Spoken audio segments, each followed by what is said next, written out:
Bom dia, Melo. Bom dia. Trouxe hoje aqui, eu vi que você vai falar sobre Israel, né? Eu trouxe um assunto correlato, mas a nossa mídia aqui, que é isso aqui, ó.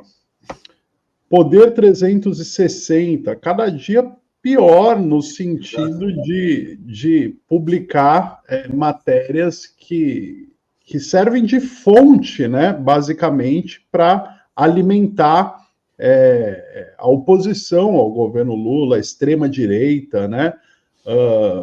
Essa matéria, basicamente, é uma tentativa absurda de tentar acusar o governo Lula de gastador, né? Que gasta desnecessariamente, diante de uma coisa de extrema urgência, né? Olhem essa matéria. 3.000 passagens de Beirute para São Paulo custam 21,7 milhões. O governo gasta 80,4 milhões. Do que o Poder 360 está falando aí? Ele está falando da operação de resgate do governo brasileiro para repatriar brasileiros no Líbano. Líbano que está sob intenso ataque de Israel. Vamos lembrar aqui que 2 brasileiros morreram no Líbano em meio aos ataques de Israel. 2 adolescentes, uma adolescente de 16 anos e um outro jovem de 15 anos, foram assassinados dentro de suas casas por Israel no Líbano, né? O governo Lula, então, montou uma das maiores operações de repatriação do mundo, né? Desde o início, não dá para dizer o início, né? Porque Israel ataca a Palestina há décadas, mas desde a escalada aí desses conflitos no Oriente Médio, o governo Lula realizou operação de repatriação, por exemplo, de brasileiros que estavam na faixa de Gaza, não só brasileiros na faixa de Gaza, mas também em Israel. Quem estava em Israel e queria voltar para o Brasil, o governo Lula fez essa operação de resgate. E agora faz uma operação de repatriação com a Força Aérea Brasileira, né, de brasileiros no Líbano. Repito, sob intenso ataque de Israel. Milhares de brasileiros que vivem no Líbano pediram o resgate, né? Não é só uma operação que o governo decide fazer para mostrar qualquer tipo de serviço. Inúmeros brasileiros pediram para serem resgatados do Líbano, né? Inclusive, Israel deflagrou vários ataques próximos ao aeroporto de Beirute, né? O que dificulta, né? O que coloca em risco qualquer viagem, qualquer pessoa que decida viajar, né? E aí o Poder 360 vai lá e faz um cálculo para saber quanto custaria repatriar esses brasileiros comprando passagens em voos comerciais, né? E aí o cálculo que eles fazem é isso: se eles comprassem para todos os brasileiros que vão ser repatriados do Líbano para o Brasil passagens em voos comerciais, o governo ia gastar 21,7 milhões. Mas o governo não quis comprar passagem em voo comercial, resolveu mandar avião da FAB para o Líbano e gasta 80,4 mil. Gente, não precisava nem de muito comentário aqui, né? Poder 360 quer que o governo Lula compre passagem de voo comercial sem qualquer garantia de segurança para os brasileiros que estão numa zona de guerra. Numa zona de guerra, gente. Num país que está sendo bombardeado todos os dias. Olha só, vamos prosseguir aqui com a matéria do Poder 360. O governo disponibilizou 80.401.340 para o Ministério da Defesa nesta sexta-feira para a repatriação de brasileiros no Oriente Médio. Cálculo feito pelo Poder 360 aponta que o custo poderia ser 3 vezes menor caso o Planalto optasse por pagar as passagens de avião dos brasileiros que estão no Líbano em voos comerciais.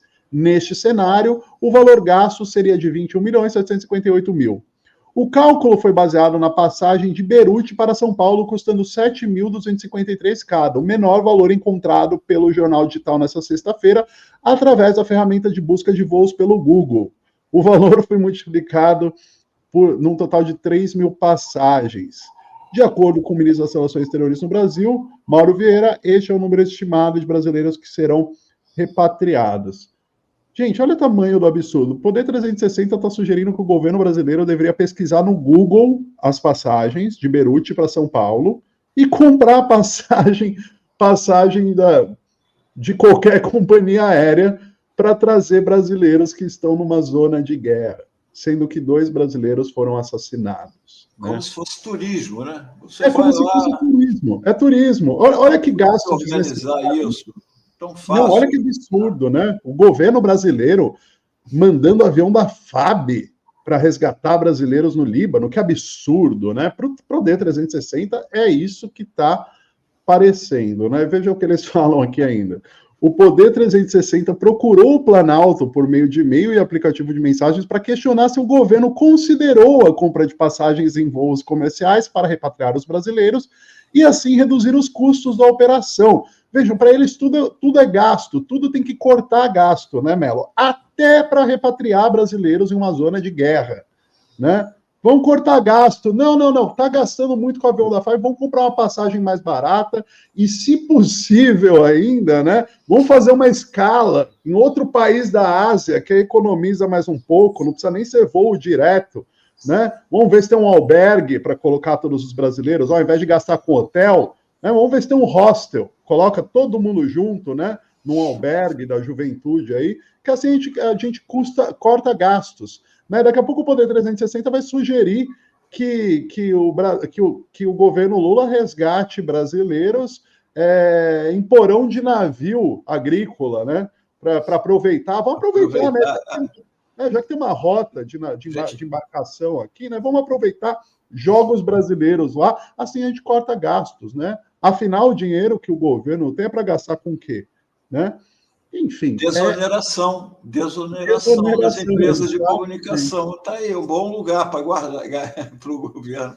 Deixar abrir mão. E o pior, Melo, eu fico pensando, Poder 360 paga um salário para um jornalista para ele fazer esse tipo de trabalho, né? Ir no Google e pesquisar o preço das passagens em voos comerciais para falar que o governo está gastando muito com repatriação de brasileiros em voos da FAB. Gente, isso é tudo que o jornalismo não deveria ser, né? O intuito, a essência do jornalismo, né, é alimentar, trazer ferramentas para que as pessoas pensem de maneira crítica e apontar a verdade das coisas, né? Essa matéria, ela simplesmente estimula um pensamento falacioso sobre os gastos do governo e não traz a verdadeira notícia, que é o sucesso da operação de repatriação do governo brasileiro, né? A rapidez com que o governo brasileiro conseguiu pousar seus aviões em Beirute e trazer esses brasileiros em segurança. Acho que muitos de vocês devem ter visto as cenas de brasileiros chegando aos prantos no Brasil do Líbano, aos prantos, eles estavam com medo de morrer, e agradecendo, abraçando o presidente Lula, né? Essa é a notícia, e não isso que o Poder 360 está trazendo aqui. E outra, aí aqui eu trouxe uma matéria da própria agência governamental, a agência Gov, né, do governo Lula, sobre a repatriação dos brasileiros, né? Na última sexta-feira chegou o 4º voo da FAB com brasileiros. Já foram mais de 800, quase 1.000 brasileiros que estavam no Líbano repatriados. Uma coisa que eu quero chamar a atenção é que, assim, não é só um voo, gente. Não é só um voo. Esses voos da FAB, eles são tripulados por médicos, por psicólogos, por socorristas. Eles têm espaço, eles têm estrutura para levar os animais de estimação das pessoas, para levar as crianças, bebês, idosos.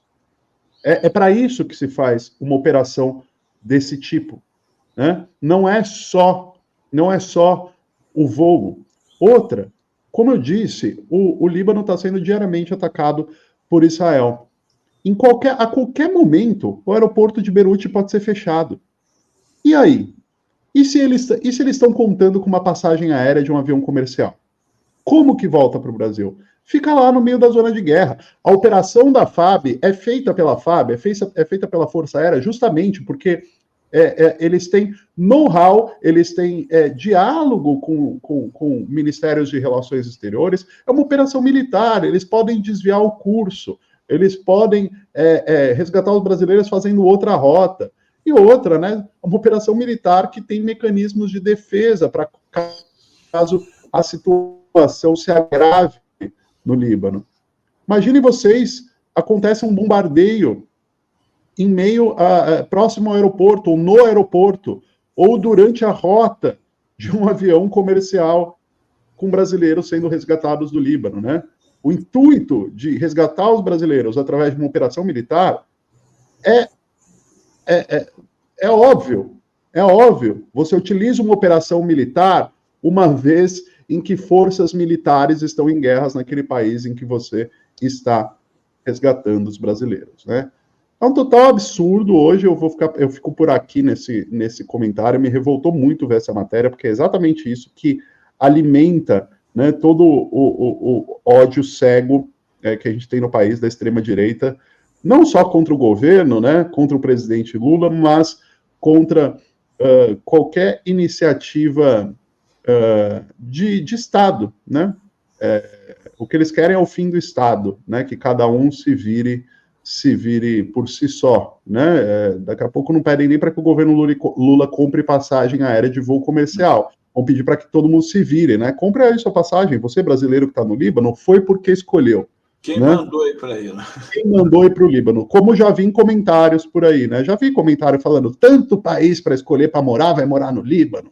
Que não sei, sabe? É esse tipo de matéria que alimenta esse tipo de coisa. É isso. Só para finalizar, ler o comentário da Edgar aqui, ó, para o Poder 360 era só dar um voucher repatriado e boa, pessoa que se vira.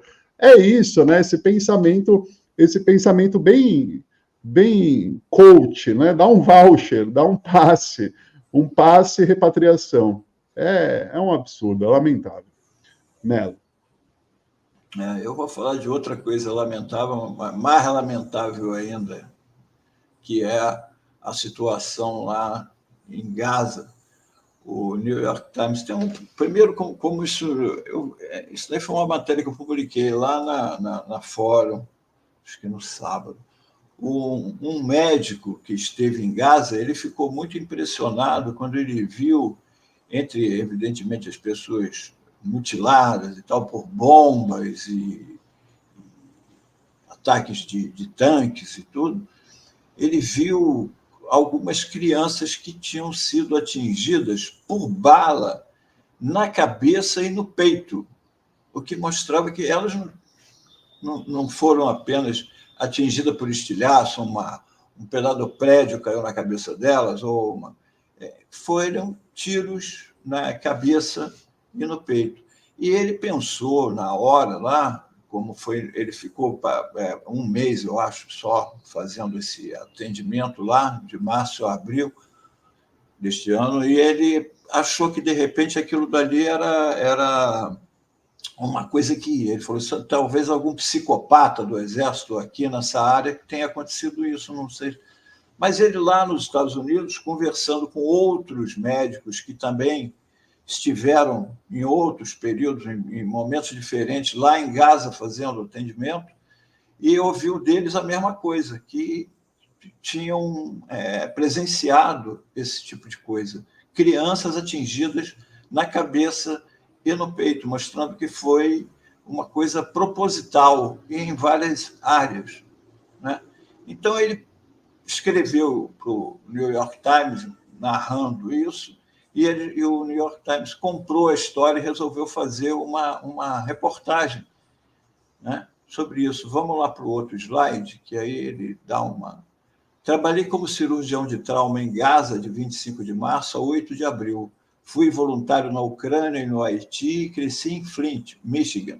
Vi violência e trabalhei em zonas de conflito. Mas das muitas coisas que se destacaram sobre trabalhar em um hospital em Gaza, uma me pegou. Quase todos os dias que estive lá, vi uma nova criança que tinha levado um tiro na cabeça ou no peito e praticamente todas morreram, 13 no total. Na época, presumi que isso tinha que ser o trabalho de um soldado particularmente sádico, localizado nas proximidades. mas depois de voltar para casa, conheci um médico de medicina de emergência que havia trabalhado em um hospital diferente em Gaza 2 meses antes de mim. Eu não conseguia acreditar na quantidade de crianças que vi levando tiros na cabeça, eu disse a ele. Para minha surpresa, ele respondeu, sim, eu também, todos os dias. Aí eles foram a campo, New York Times, e entrevistaram várias pessoas de equipe médica que estiveram em Gaza. E aqui tem os depoimentos de algumas delas. Vamos lá. Dr. Mohamed, cirurgião geral bariátrico. Uma noite no departamento de emergência, ao longo de 4 horas, vi 6 crianças entre 5 e 12 anos, todas com ferimentos de bala no crânio. Nina, enfermeira. Pacientes pediátricos com ferimento de bala eram tratados no chão, muitas vezes sangrando no chão do hospital devido à falta de espaço, equipamento, equipe e suporte. Muitos morriam desnecessariamente. Dr. Mark, vi várias crianças baleadas com ferimentos de bala de alta velocidade, tanto na cabeça como no peito. Outro slide. Dr. Irfan, nossa equipe cuidou de cerca de 4 ou 5 crianças de 5 a 8 anos de idade que foram todas baleadas com tiros únicos na cabeça, ou seja, execução. Todas elas foram apresentadas ao pronto-socorro ao mesmo tempo, todas morreram.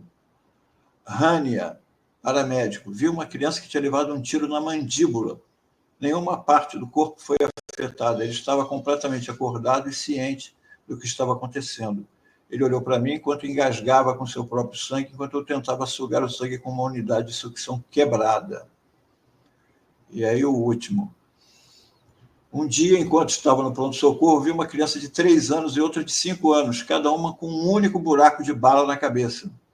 Quando perguntaram o que aconteceu, seu pai e irmão disseram que tinham sido informados de que Israel estava recuando de Khan Yunis. Então eles voltaram para ver se havia sobrado alguma coisa de sua casa.